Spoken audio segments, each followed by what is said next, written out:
tentang ASEAN Organisasi Politik Luar Negeri. Di sini saya akan menjelaskan tentang pengertian politik luar negeri. Politik luar negeri merupakan salah satu bidang kajian studi hubungan internasional. Politik luar negeri merupakan suatu studi yang kompleks karena tidak saja melibatkan aspek-aspek eksternal, akan tetapi juga aspek-aspek internal suatu negara. Negara sebagai aktor yang melakukan politik luar negeri, tetapi menjadi unit politik dalam sistem hubungan internasional. Meskipun aktor-aktor non-negara semakin memainkan peran pentingnya dalam hubungan internasional. Adapun pengertian politik luar negeri menurut para ahli.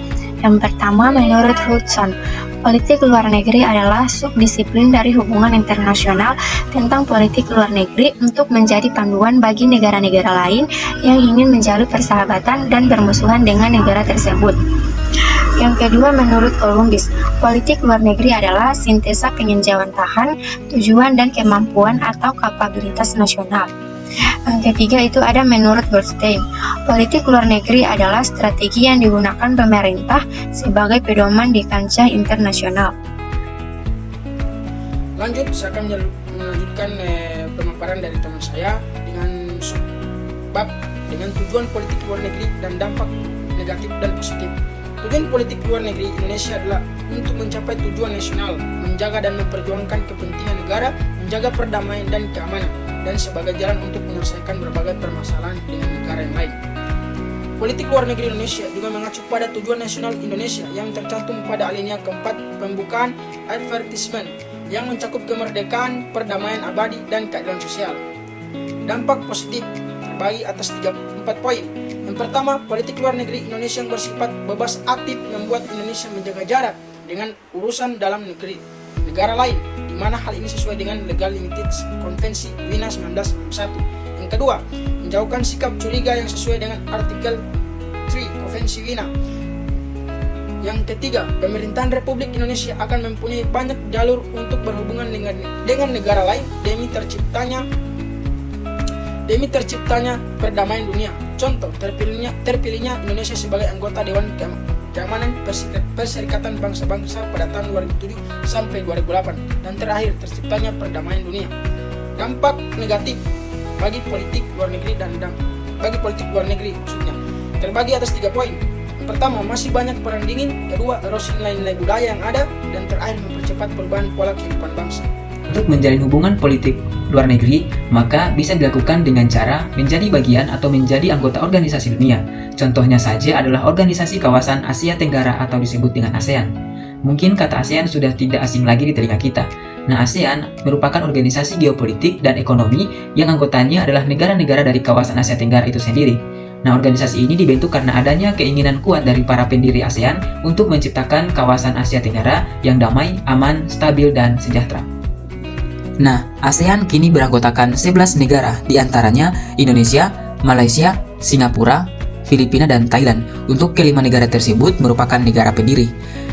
Yang kemudian negara Brunei Darussalam bergabung pada tanggal 7 Januari 1984, negara Vietnam bergabung pada tanggal 28 Juli 1995, negara Laos bergabung pada tanggal 23 Juli 1997, negara Myanmar bergabung pada tanggal 23 Juli 1997, dan negara Kamboja bergabung pada tanggal 30 April 1999. Adapun anggota ke-11 yaitu negara Timor Leste pada bulan November 2022. ASEAN didirikan oleh 5 negara termasuk Indonesia pada tanggal 8 Agustus 1967. ASEAN berdiri karena kesamaan negara-negara pendirinya yang saat itu sama-sama baru lepas dari jajahan kolonial, kecuali Thailand. Nah, proses berdirinya ASEAN terjadi di aula utama Gedung Departemen Luar Negeri di Bangkok, Thailand. Pendirian organisasi ini ditandai dengan ditandatanganinya Deklarasi ASEAN yang diwakili oleh 5 Menteri Luar Negeri. Deklarasi ASEAN adalah sebuah dokumen pendek dengan kata-kata sederhana yang hanya berisi 5 halaman. Secara garis besar, dokumen tersebut berisi maksud dan tujuan didirikannya ASEAN.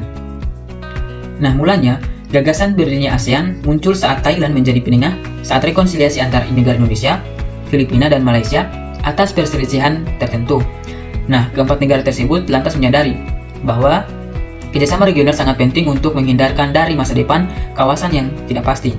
Dengan nyata memperbaiki hubungan dan memperkuat kawasan, Maka keempat negara ini juga mengajak Singapura untuk bergabung. Kerjasama ASEAN di bidang politik sangat mempengaruhi di Indonesia dan negara lain yang tergabung dalam organisasi. Salah satu tujuan ASEAN yaitu untuk meminimalkan masalah yang bisa terjadi akibat interaksi antara negara dari berbagai bidang, salah satunya yaitu politik. Indonesia akan berfokus untuk memperkuat ASEAN menjadi kawasan ekonomi yang tumbuh cepat, efektif, dan berkelanjutan. Program yang dihasilkan ASEAN. Ketentuan Indonesia di ASEAN pada 2023 berfokus untuk menjadikan ASEAN sebagai kawasan yang stabil dan damai. Ketentuan Indonesia juga bertujuan untuk memperkuat kapasitas dan efektif kelembagaan Indonesia agar mampu menjawab semua tantangan 20 tahun yang akan datang. Visi ASEAN sendiri adalah bertujuan kerjasama dinamis di antara negara-negara ASEAN Tenggara secara damai, stabil, dan sejahtera. Indonesia dalam ASEAN di bidang geopolitik adalah menyelesaikan konflik perang Kamboja dan Vietnam. Perang Kamboja-Vietnam adalah konflik yang terjadi antara Republik Sosialis Vietnam dan Kamboja. Penyebab terjadinya perang Kamboja dan Vietnam dimulai dengan invasi dan pendudukan terhadap Kamboja serta pelengseran rejim Khmer Merah. Nah, Khmer Merah ini merupakan rejim komunis yang menguasai Kamboja. Nah, perang Kamboja dan Vietnam dimulai dengan kekhawatiran demokratik Kampuchea yang pada saat ini dipimpin oleh Perdana Menteri Kamboja yaitu Pol Pot terhadap meluasnya pengaruh Vietnam pasca kemenangan Vietnam pada perang Vietnam. Pada tanggal 10 Mei 1975, Kamboja yang melempar serangan kepada Vietnam berhasil merebut Kepulauan To Chu, tempat di mana mereka mengeksekusi 500 warga sipil Vietnam. Atas aksinya tersebut, Vietnam memutuskan untuk membalas dendam melancarkan invasi melawan demokratis Kampuchea, yang kemudian digantikan oleh negara boneka Vietnam, Republik Rakyat Kamboja. Indonesia dalam hal ini telah berperan dalam menyelesaikan konflik Vietnam dan Kamboja, yaitu yang pertama, Indonesia mengadakan Jakarta Informal Meeting atau disebut dengan JIM. Nah, JIM ini merupakan ajang perundingan perdamaian antara Kamboja dengan Vietnam yang dimediasi oleh Indonesia. JIM dilakukan sebanyak 2 kali, yakni pada bulan Juli 1987 dan bulan Februari 1989 di Jakarta. Hasil dari JIM 1 adalah tercapainya gencatan senjata usai dipertemukannya Kamboja dan Vietnam. Yang kedua adalah Perjanjian Paris. Perjanjian Paris merupakan upaya dilakukan Indonesia untuk menyikapi konflik yang terjadi di Kamboja melalui JIM. Lalu dilanjutkan dengan Perjanjian Paris yang disetujui oleh 19 negara termasuk Kamboja dan Vietnam. Perjanjian ini menjadi simbol berakhirnya perang antara Vietnam dan Kamboja. Selain menjaga keamanan di perbatasan, pasukan PBB juga bertugas membantu mengatasi kerusakan masif yang disebabkan karena perang. Ya, lanjut. Peran Indonesia dalam organisasi ASEAN dalam bidang ekonomi. Produsen. Peran Indonesia sebagai produsen adalah menghasilkan berbagai barang-barang kebutuhan masyarakat Indonesia dan juga negara ASEAN lainnya. Yang kedua, distributor. Sebagai distributor, Indonesia berperan menyalurkan barang-barang tersebut kepada negara-negara ASEAN. Pendistribusian tersebut bertujuan untuk membantu terpenuhi kebutuhan masyarakat di ASEAN dan juga meningkatkan devisa negara. Yang terakhir, konsumen. Peran Indonesia sebagai konsumen adalah membeli berbagai hasil produksi negara lain. Peran tersebut diwujudkan dalam kegiatan impor barang. Berdasarkan buku Membangun Ekonomi Nasional yang Kokoh, Ahmad Juanda dan kawan-kawan 2019, salah satu tujuan utama ASEAN adalah untuk meningkatkan pertumbuhan ekonomi di kawasan Asia Tenggara. Caranya adalah melalui kerjasama ekonomi yang saya sudah jelaskan pada penjelasan pertama. Peran Indonesia dalam organisasi ASEAN dalam bidang pertahanan. Peran ini sangat penting sebagai negara terbesar di ASEAN. Indonesia memiliki peran sangat penting dalam mewujudkan harapan dan tujuan bersama organisasi regional. Sejak bergabung dengan ASEAN, Indonesia telah mengkontribusi secara aktif dan memperkuat kerjasama regional di berbagai bidang, termasuk ekonomi, politik, keberagamaan dan sosial budaya. Indonesia sebagai negara kepulauan yang strategis memiliki potensi besar dalam mendorong interaksi ekonomi dan keamanan di kawasan ASEAN. Dalam hal ekonomi, Indonesia memiliki banyak potensi untuk meningkatkan daya saing dan produksi di sektor-sektor kunci. Sebagai negara yang memiliki sumber daya alam yang melimpah, Indonesia dapat memanfaatkan potensi ini untuk meningkatkan produksi dan ekspor di kawasan ASEAN. Indonesia juga memiliki peran penting dalam membentuk berbagai kebijakan dan strategi untuk mencapai tujuan ASEAN sebagai salah satu negara dengan populasi terbesar di Asia Tenggara. Peran Indonesia dalam organisasi ASEAN dalam bidang HAM dan atau lingkungan hidup. Indonesia memiliki peran penting dalam organisasi ASEAN, khususnya dalam bidang HAM dan lingkungan hidup.